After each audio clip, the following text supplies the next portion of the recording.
જો આમાં ખેડૂત મિત્રો આપણે કોઈ પણ વાવેતર કરીએ ત્યારે આપણા ઘરની તમામ જરૂરિયાતો આપણને બહારથી લાવવી નહીં જોઈએ.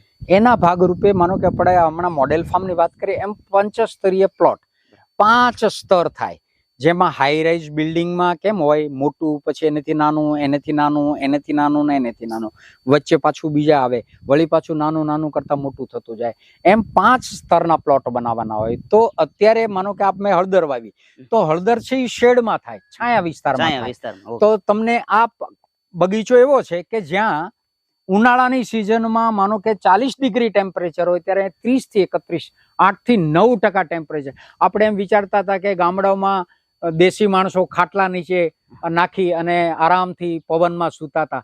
સાહેબ પ્યોર ઓક્સિજન આ છે ને, આપણે ઓક્સિજનના બાટલા ચડાવવાની જરૂર નથી. કોરોનાએ આપણને શીખવાડ્યું કે તમે પ્રકૃતિ સાથે રહ્યો. પ્રાકૃતિક ખેતી એ જંગલ ખેતી છે. જંગલમાં તમે કોણ પાંદડામાં દવા છાંટવા જાય છે, કોણ બિયારણ નાખવા જાય છે, કોણ પંપ લઈને જાય, અને છતાં તમે જંગલની ચેકપોસ્ટ ઉપર થાવ તમારું આમ કેમ મગજ થાય કે ના બહુ સરસ છે. એ પ્રકૃતિ છે. એમ આ પ્રકૃતિ સાથે એટલે પ્રકૃતિ.